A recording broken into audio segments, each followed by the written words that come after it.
شروع کرتا ہوں یشوع ہا مسیح کے نام سے جو بڑا مہربان اور نہایت رحم کرنے والا ہے، جس کے آگے ہر ایک گھٹنا جھکے گا، خواہ آسمانیوں کا ہو خواہ زمینیوں کا، خواہ ان کا جو زمین کے نیچے ہیں۔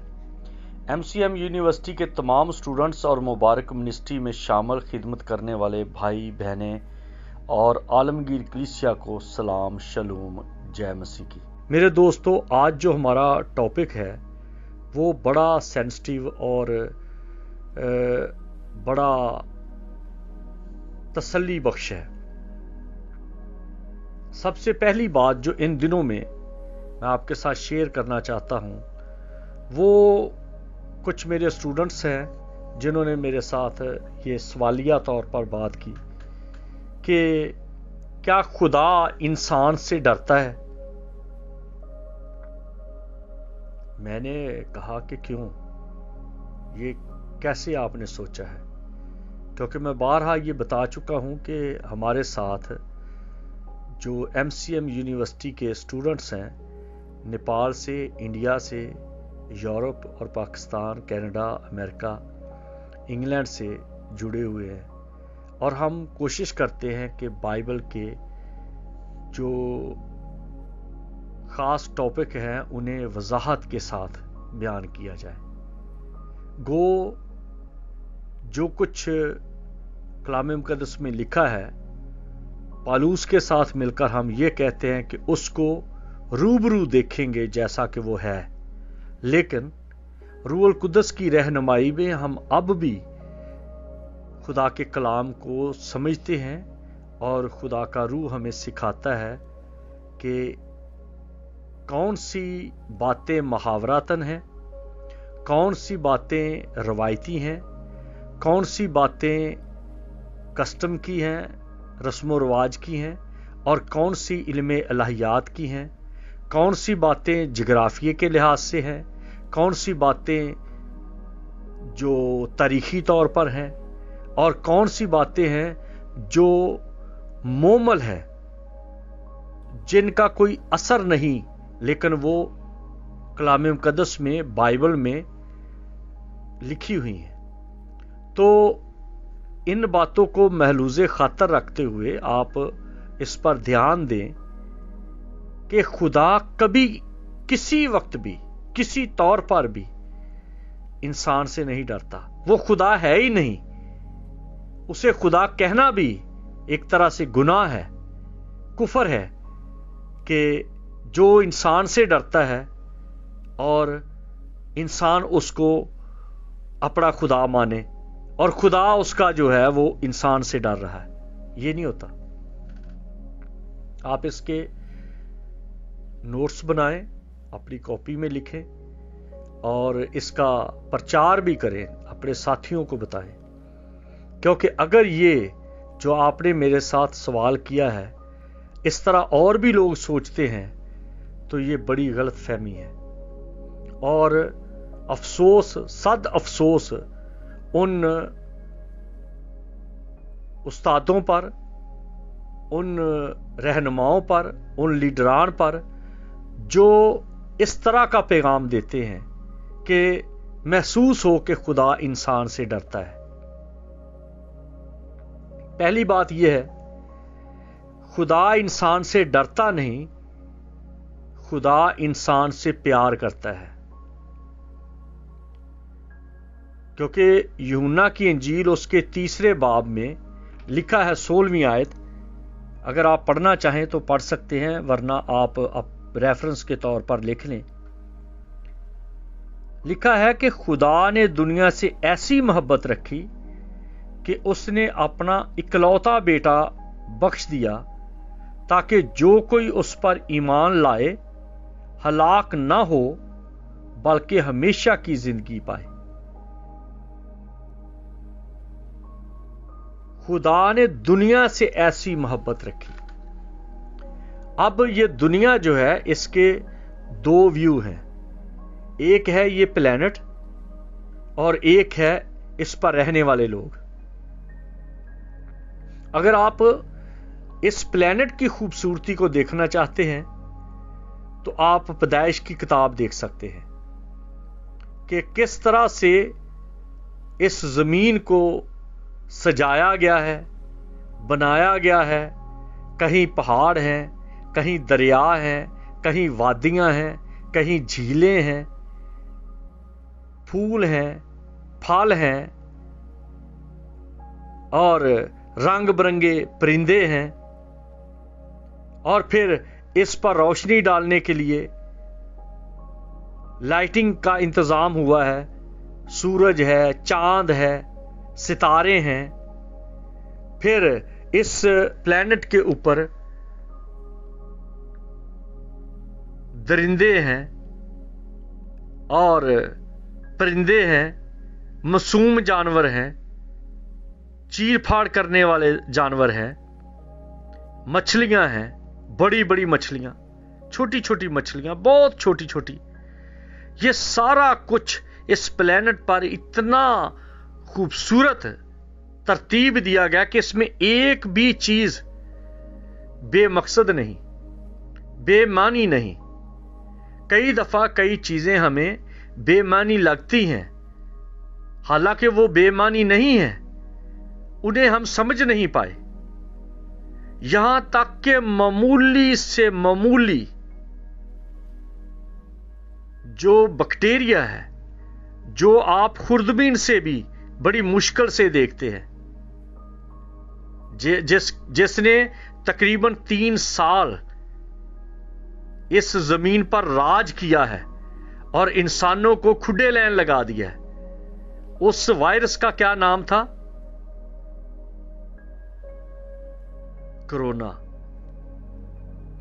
اور پھر وائرس کے بعد پھر جراثیم ہیں۔ تو ہر ایک جو وائرس ہے، جو جراثیم ہے، جو بیکٹیریا ہے، ان سب کا رول ہے۔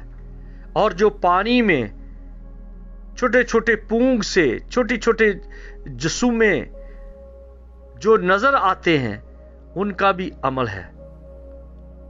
آپ گدوں کو دیکھ لیں، چیلوں کو دیکھیں تو وہ مردار کو ختم کرنے والے ہیں۔ آپ جھینگے کو دیکھیں کہ وہ سمندر کے اندر، دریاؤں کے اندر وہ مردار کو ختم کرتا ہے۔ ایک چھوٹی سی مچھلی ہے، اس کو پرائی کہتے ہیں، اس کا بھی یہی کام ہے کہ وہ مردار کو، گند کو اندر ہی اندر کھاتی ہے۔ جو جانور پانی کے اندر مر جاتے ہیں وہ کھا جاتی ہے تاکہ پانی صاف رہے، کلیننگ کا کام کرتی ہے۔ پرندوں میں بھی ایسے ہیں، اور درندوں میں بھی کچھ ایسے ہیں، کچھ جانور ہیں جو مردار کو کھاتے ہیں۔ پھر جو مٹی میں ہے، جو کسی کو دفن کر دیا یا مٹی کے تلے دب گیا، تو اس کی باڈی کے اندر ہی ایک ایسا بیکٹیریا، ایک ایسا جراثیم پیدا ہو جاتا ہے جو کیڑے کو جنم دیتا ہے، سنڈی کو جنم دیتا ہے، اور وہ اس باڈی کو کھا جاتا ہے۔ اسی طرح یہ جو فروٹ ہم کھاتے ہیں، تو کچھ دنوں تک اسے رکھ دیں، محفوظ کر کے رکھیں، تو آپ دیکھیں گے کہ اس کے اوپر ایک چھوٹی چھوٹی ایک اڑنے والی، وہ ہم اس کو کیا کہیں، آنکھوں کے سامنے ایک صرف جھلی سی ہے، لیکن اس کے پر بھی نکل آتے ہیں، اور بعد میں وہی ہے جو آہستہ آہستہ اس فروٹ کو ختم کر دیتی ہے۔ وہی چھوٹے چھوٹے جو اڑنے والے کیڑے ہیں، وہ سنڈیاں بن جاتے ہیں، وہ مکھی بن جاتے ہیں، اور وہ اس کو ختم کر دیتے ہیں۔ ان باتوں پر غور کریں کہ جو اس چھوٹی چھوٹی چیز کو اپنے پروگرام میں رکھے ہوئے ہے اور اس کا وہ خیال رکھتا ہے، اس کا سسٹم ایسا سیٹ ہے، تو کیا آپ یہ کہیں گے کہ وہ انسان سے ڈرتا ہے؟ یہ ہے دنیا اس نے بنائی جس کا میں ذکر کر رہا ہوں، اور ایک دنیا ہے جو انسانوں کی ہے۔ جب یہ کہا گیا خدا نے دنیا سے ایسی محبت رکھی، تو یہ انسان کی نجات کی بات ہے کہ خدا انسان کے لیے فکر مند ہے، اور فکر مند یہ ہے کہ وہ اس کی محبت ہے۔ کلام مقدس میں لکھا ہے کہ خدا بنی آدم کی صحبت میں خوش ہوتا ہے، خدا کی خوشنودی بنی آدم کی صحبت میں ہے۔ اب آگی خوف کی بات۔ تو خوف جو ہے یہ دو طرح کا ہوتا ہے۔ ایک ہوتا ہے کہ اس کو میں سدھاروں تاکہ یہ میرے کام آ سکے۔ اگر ہم یہ کہیں کہ خدا انسان کو سدھار رہا ہے، یہ ناقص انسان کو بہتر بنا رہا ہے تاکہ انسان خدا کے کام آ جائے، تو یہاں پر بھی وہی بات ہے کہ وہ کیسا خدا ہے جو کیپیسٹی رکھتا ہے کہ کوئی دوسرا اس کے کام آئے، کوئی دوسرا اس کی کمی کو پورا کرے۔ ایک بات یہ۔ پھر ایک اور بات ہے کہ ڈنڈا پکڑ کے یا پنش دے کے، سزا دے کے کسی کو قابو رکھنا کہ اگر میں اسے پنش نہیں کروں گا، سزا نہیں دوں گا تو یہ بگڑ جائے گا اور یہ میرے لیے مشکل پیدا کرے گا۔ یہ بھی نہیں ہو سکتا۔ خدا کے لیے تو کوئی مشکل نہیں پیدا کر سکتا، نہ ہوگی۔ اور جو اس اسٹوڈنٹ نے مجھے یہ کہا کہ جی بابل کے برج پر خدا کہتا ہے کہ یہ، بھئی وہ محاورہ ہے۔ بابل کے برج کے بارے میں جو خدا فکر مند نظر آتا ہے تو وہ محاوراتی بات ہے، ورنہ بابل کے برج سے زیادہ اونچا تو ہمالیہ ہے۔ ہمالیہ کے برابر تو وہ نہیں بنا سکتا نا۔ اب بھی جو برج خلیفہ ہے یا چائنا برج بنا رہا ہے یا جاپان بنا رہا ہے، ہمالیہ سے بڑا تو نہیں کو بنا سکتا نا، جو 9000 فٹ کی بلندی پہ ہے۔ تو اتنا اونچا تو وہ تو زمین کو خراب نہیں کر رہا، اور انسان جو ہے وہ ہمالیہ پر چڑھ کے کیا خدا تک پہنچ جائے گا؟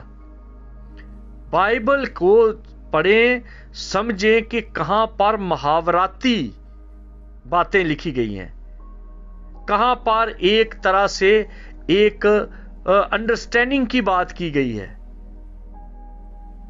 تو وہ محاوراتی بات ہے کہ انسان اگر اس میں لگا رہے گا تو اس کو ضروری ہے کہ خدا کی مرضی یہ تھی کہ دنیا کو ممور و محکوم کرو، اور انسان چاہتا ہے نہیں میں اکٹھا رہوں، ہم جڑے رہیں۔ آپ فیملیز کو دیکھیں، جو فیملی یہ کہتی ہے، آپ اپنے ارد گرد دیکھیں، کئی بزرگ ہیں، کئی چودھری ہیں، کئی نواب ہیں، کوئی بہت بڑے بڑے وڈیرے ہیں، تو وہ چاہتے ہیں کہ ہم اکٹھے رہیں، اور ایک ٹائم آتا ہے کہ ان کے درمیان بچوں میں اختلاف ہو جاتا ہے، بیویوں میں اختلاف ہو جاتا ہے، پراپرٹی کا ہو جاتا ہے، تعلیم کا ہو جاتا ہے۔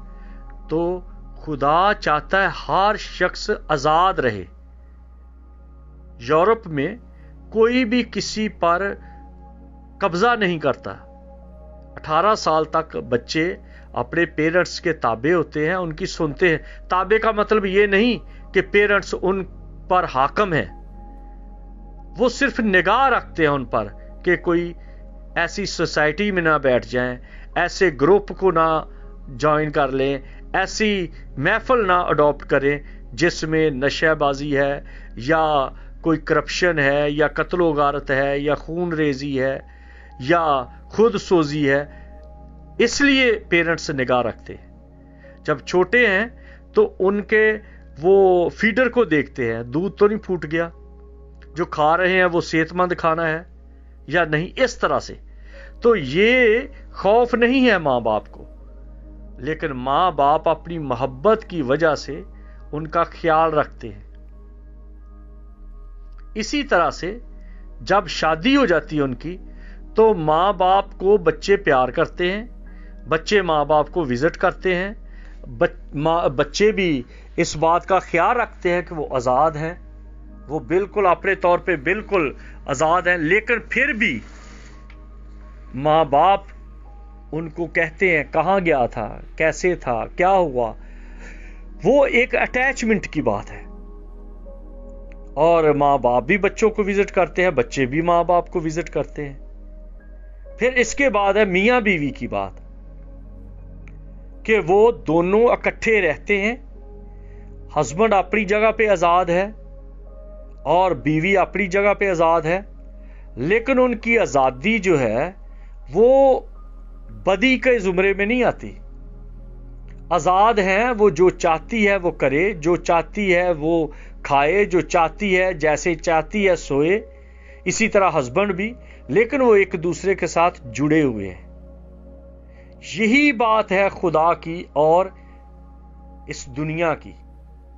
خدا نے اس دنیا کو، اس پلانٹ کو، اس کے باسیوں کو، اس کے رہنے والوں کو اس نے آزاد کیا ہے.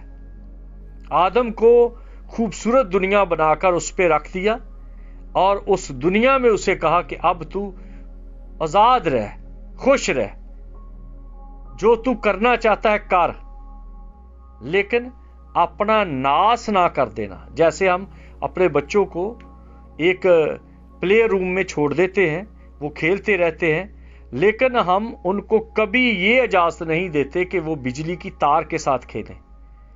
ہمیں پتہ ہے ہم اس بجلی کو کیسے کنٹرول کر سکتے ہیں، کیسے اس کو استعمال میں لا سکتے ہیں، لیکن بچے کو نہیں پتا. اس لیے ہم بچے سے نہیں ڈرتے، نہ بجلی سے ڈرتے ہیں، لیکن ہماری محبت اس بات کے لیے ہمیں مجبور کر دیتی ہے کہ ہم اپنے بچوں کو خیال میں رکھیں کہ کہیں یہ وہ کام نہ کر دیں جو ان کے لیے مشکل پیدا کرے. تو خدا جو ہے وہ انسان پر جو لا بناتا ہے وہ محبت ہے. وہ ادگن ایسے نہیں ہے کہ ان کی آزادی پر رکاوٹ ڈالی گئی ہے یا ان کے رائٹس پہ قبضہ کیا گیا ہے یا ان کی فریڈم کو محدود کر دیا گیا ہے. نہیں، بلکہ خدا جو ہے وہ انسان کو پیار کرتا ہے اور صرف یہ کہتا ہے کہ جس بات سے روکا جائے رک، کیونکہ ابھی تیرا وہ ٹائم نہیں. اگر بچہ ایک پلاس لے کر، ایک جو ہے پیچکس لے کر بجلی کے ساتھ کھیلے تو ہم اس کو اجازت نہیں دیتے، لیکن جب وہی بچہ بڑا ہو جاتا ہے تو ہم خود کہتے ہیں کہ اچھا یہ تار خراب ہے تو اس کو ٹھیک کر، یہ بلب خراب ہے، لوز ہو گیا تو یہ پیچکس لے اس کو سیٹ کر. کیونکہ ایک وقت ہے اس کو روکنے کا اور ایک وقت ہے اس کو انکرج کرنے کا، اس کو کام دینے کا کہ وہ کام کرے. اسی طرح سے خدا جو ہے وہ انسان کو کنٹرول نہیں کرتا بلکہ انسان کا خیال کرتا ہے، کیونکہ وہ انسان سے محبت رکھتا ہے. اور اس کی محبت کی خوبی یہ ہے کہ اس نے اپنے بیٹے کو بھیجا ہے، یسوع مسیح کو، جو مر گیا، مردوں میں سے جی اٹھا اور 40 دن، برابر 40 دن اس پلانٹ پر، اس سرزمین پر،